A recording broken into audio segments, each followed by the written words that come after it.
Stories and Documentary Network.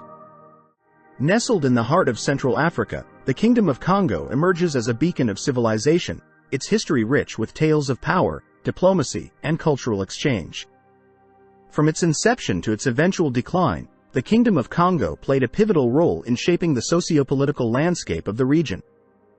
Its story is not merely one of conquest and expansion but also of resilience and adaptation in the face of external pressures. The Kingdom of Kongo's significance transcends mere historical curiosity. It represents a microcosm of Africa's past, a testament to the ingenuity and complexity of its societies. Through the lens of the Kingdom of Kongo, we gain insights into the broader dynamics of African civilizations, their interactions with external forces, and their enduring legacies. This documentary endeavors to delve deep into the annals of history to unravel the complexities of the Kingdom of Kongo. Its purpose is twofold: to shed light on the kingdom's origins, socio-political organization, and economic prosperity, and to explore its interactions with European powers and enduring cultural legacy. Through meticulous research and analysis, we aim to paint a comprehensive portrait of the Kingdom of Kongo, examining its rise, peak, and eventual decline with nuance and depth. While the scope of this essay is vast, encompassing centuries of history and a myriad of topics, our focus remains steadfast on elucidating the key themes and developments that shaped the Kingdom of Kongo. By contextualizing its story within the broader framework of African history, we seek to provide readers with a nuanced understanding of this fascinating civilization and its enduring significance in the annals of time. The origins of the Kingdom of Kongo lie shrouded in the mists of time, intertwined with the rich tapestry of Central African history.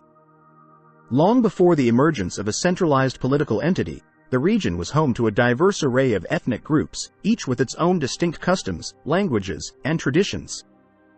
These early communities thrived along the fertile banks of the Congo River, relying on agriculture, hunting, and fishing for sustenance. Amidst this mosaic of cultures, the seeds of the Kingdom of Kongo were sown, as disparate communities began to coalesce around centers of power and authority. Trade networks crisscrossed the region, facilitating the exchange of goods and ideas and fostering a spirit of cooperation and mutual dependence.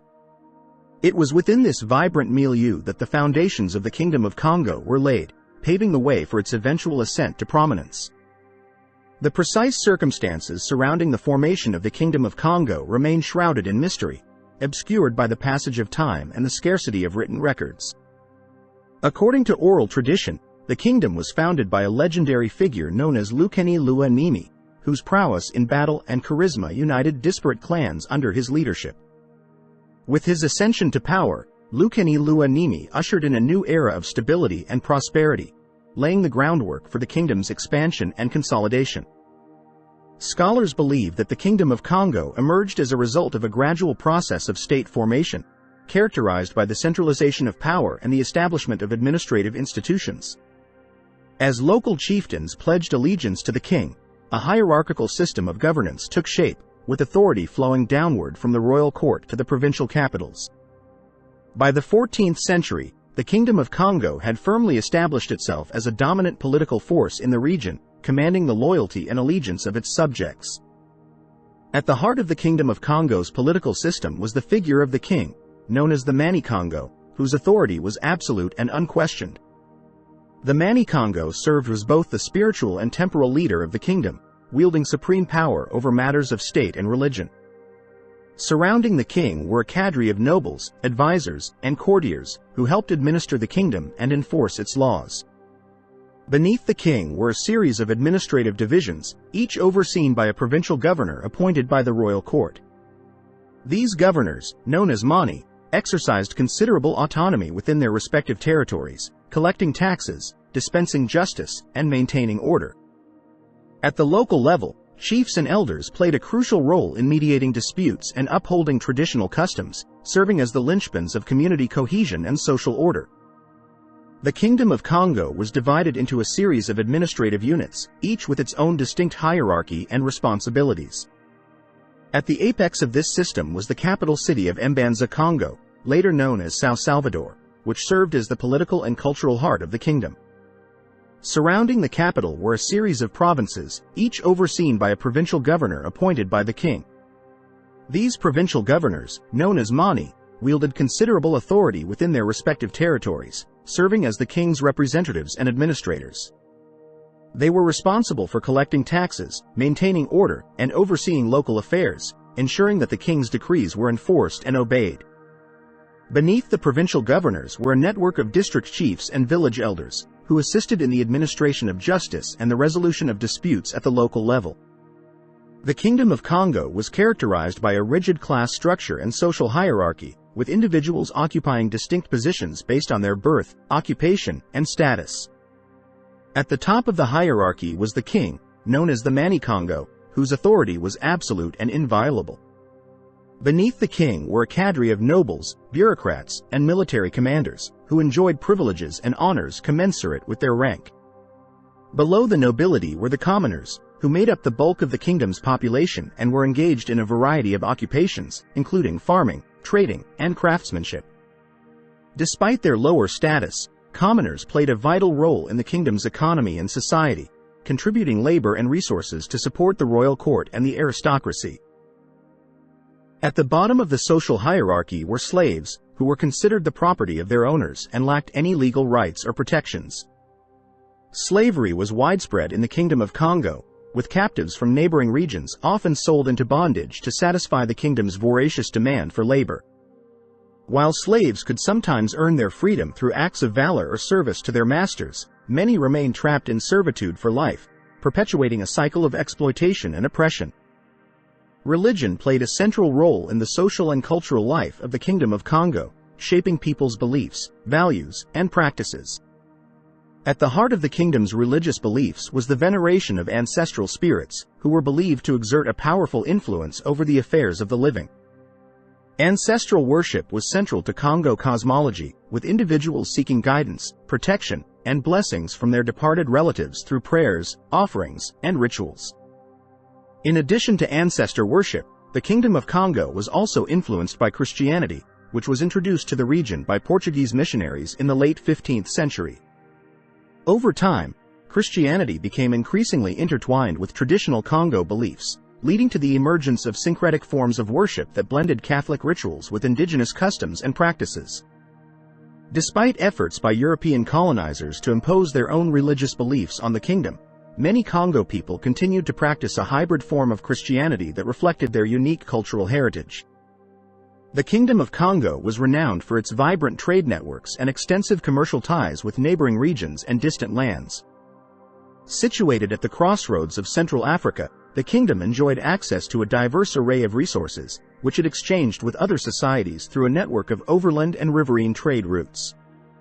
The Congo River served as the lifeline of the kingdom's economy, providing a vital conduit for the transportation of goods and commodities. Merchants traveled up and down the river, trading in goods such as ivory, copper, salt, and cloth, which were highly valued both within the kingdom and beyond its borders. In addition to riverine trade, the Kingdom of Kongo also participated in overland trade with neighboring regions, exchanging goods such as gold, slaves, and agricultural produce with societies as far afield as the Great Lakes region and the Atlantic coast. One of the kingdom's most lucrative trade partners was the Portuguese, who arrived on the coast of Central Africa in the late 15th century. The Portuguese established trading posts and forts along the coast, through which they facilitated the exchange of European-manufactured goods, such as firearms, textiles, and beads, for African goods, including ivory, pepper, and slaves.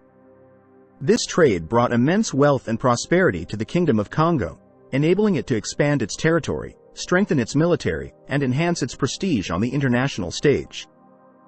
In addition to trade, the Kingdom of Kongo derived considerable wealth from the extraction and distribution of natural resources, which were abundant in its territory.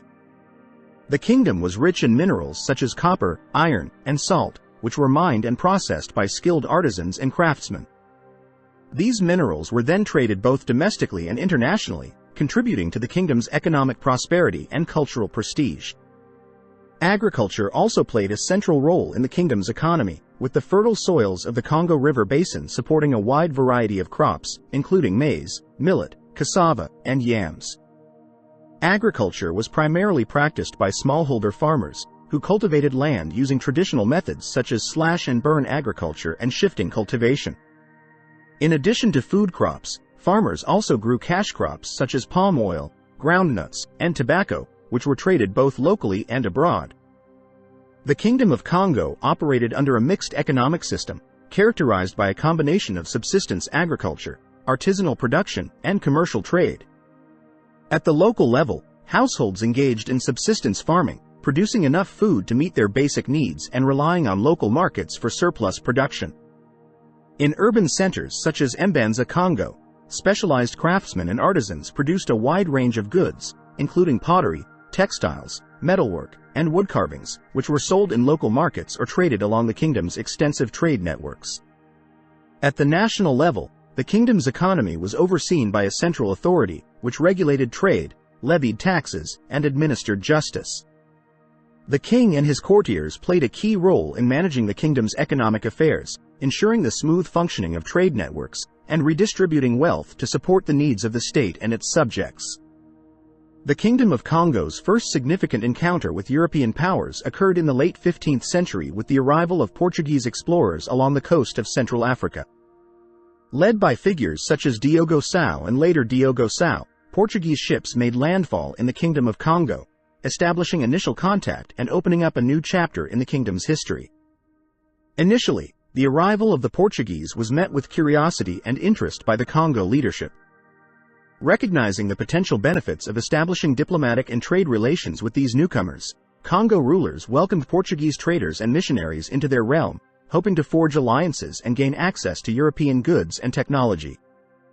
Over time, diplomatic relations between the Kingdom of Kongo and Portugal deepened, with the signing of treaties and agreements cementing their alliance. Portuguese traders established trading posts and forts along the coast, which served as hubs for the exchange of goods and commodities between Europe and Africa. In addition to trade, the Kingdom of Kongo also sought military assistance from the Portuguese to help defend against external threats and expand its territory. Portuguese firearms and military advisors played a crucial role in Congo's military campaigns, enabling it to conquer new territories and assert its dominance over rival kingdoms. However, the alliance between the Kingdom of Kongo and Portugal was not without its tensions and conflicts. Disputes over trade, territory, and the treatment of slaves often strained relations between the two powers, leading to occasional skirmishes and diplomatic crises. Perhaps the most enduring and devastating legacy of the Kingdom of Kongo's interactions with European powers was the impact of the transatlantic slave trade. Beginning in the 16th century, Portuguese traders began to exploit the kingdom's vast human resources, capturing and enslaving thousands of Congo subjects to meet the growing demand for labor in the New World. Initially, Congo rulers saw the slave trade as a lucrative opportunity to acquire European goods and strengthen their military capabilities.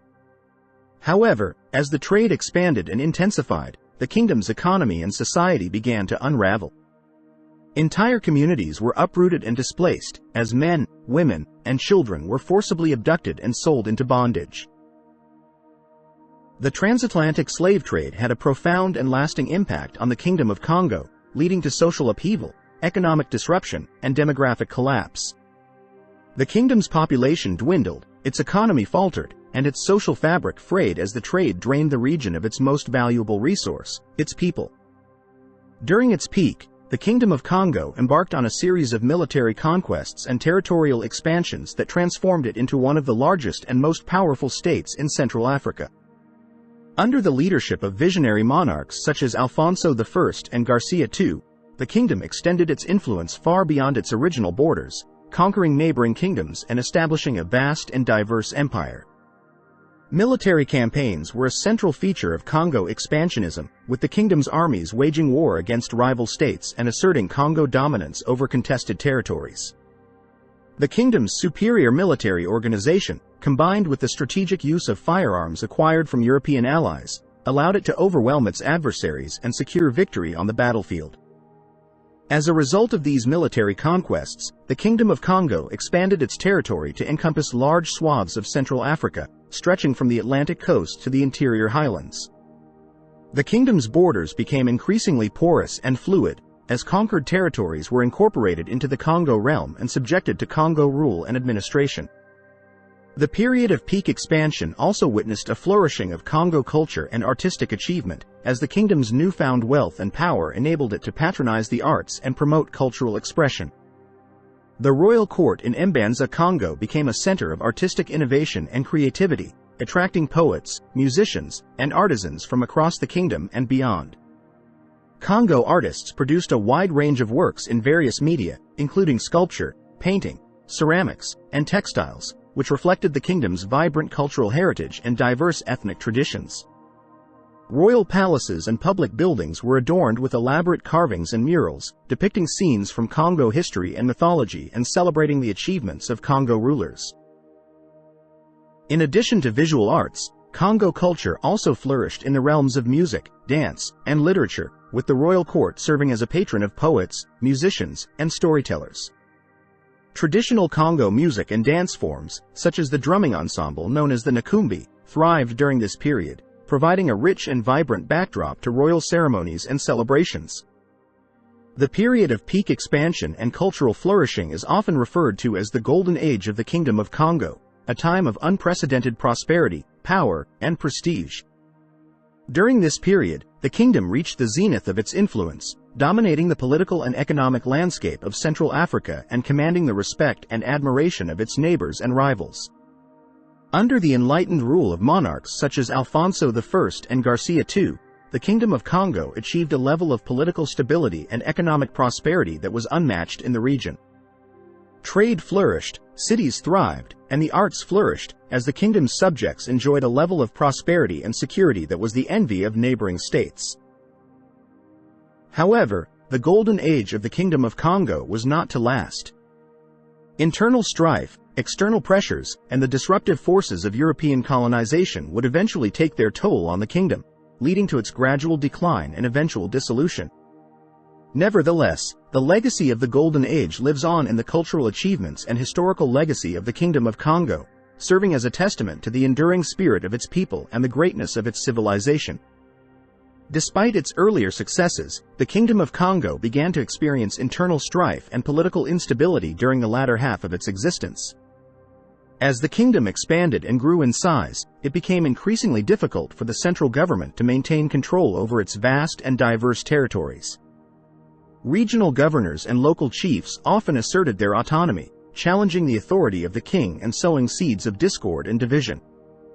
In addition to internal power struggles, the kingdom also faced economic challenges, as the transatlantic slave trade disrupted traditional patterns of production and commerce.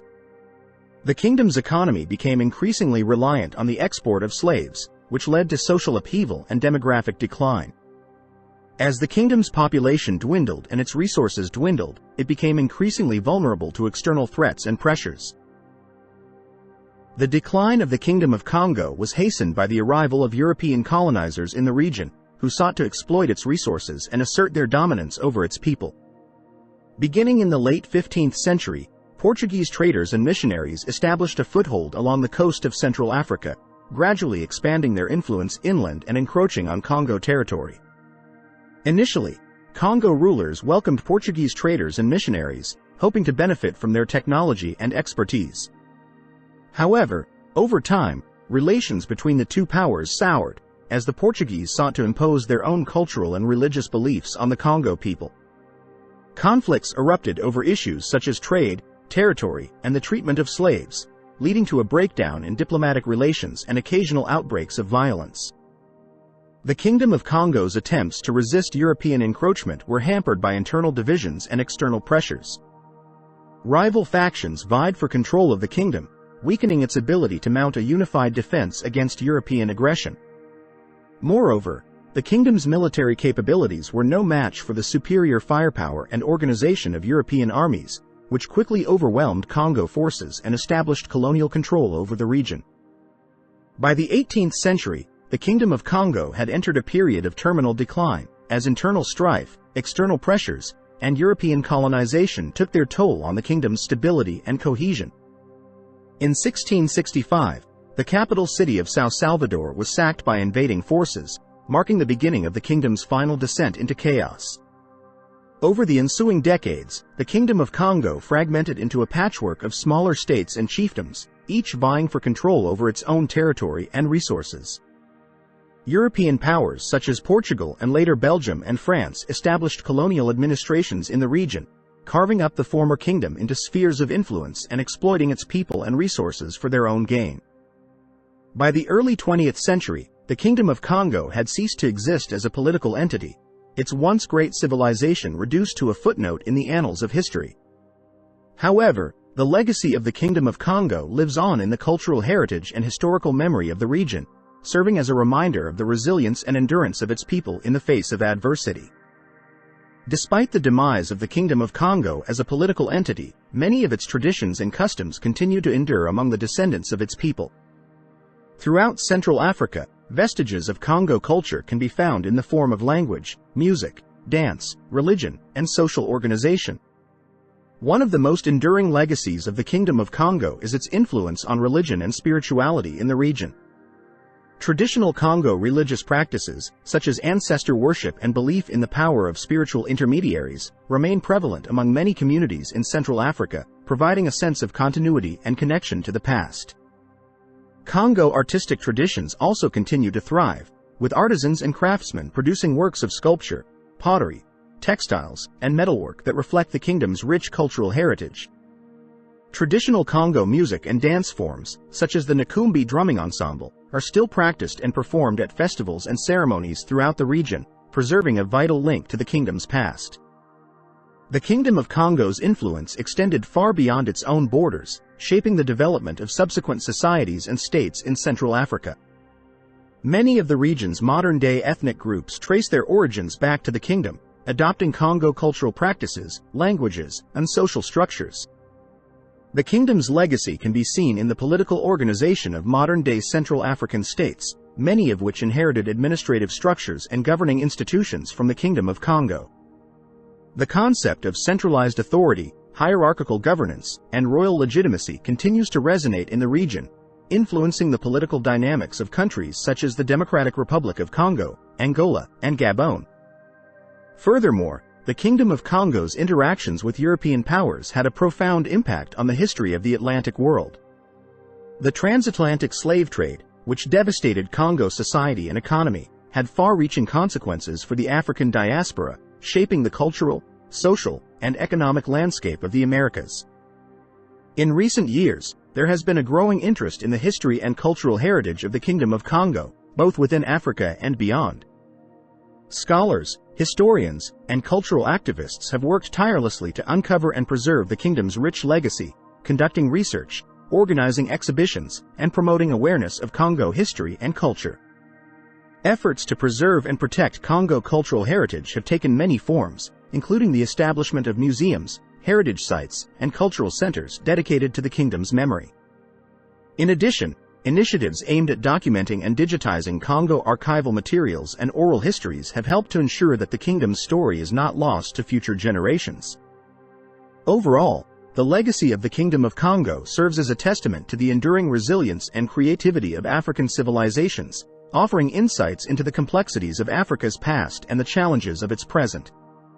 By celebrating and preserving the kingdom's cultural heritage, we honor the memory of its people and ensure that their voices continue to be heard for generations to come. As we look to the future, there is much to be gained from further study and appreciation of the Kingdom of Kongo. By delving deeper into its history, culture, and legacy, we can gain a richer understanding of the forces that shaped Central Africa and the enduring resilience of its people. Future research should strive to uncover new insights into the kingdom's history, drawing on archival materials, oral histories, and interdisciplinary approaches to illuminate its complexities and nuances. In addition, efforts to preserve and promote Congo cultural heritage should be supported and encouraged, ensuring that its memory remains alive for future generations to appreciate and learn from. In conclusion, the Kingdom of Kongo stands as a testament to the ingenuity, creativity, and resilience of African civilizations, offering a window into the complexities of Africa's past and the challenges of its present. By celebrating and preserving its legacy, we honor the memory of its people and ensure that their voices continue to be heard for generations to come.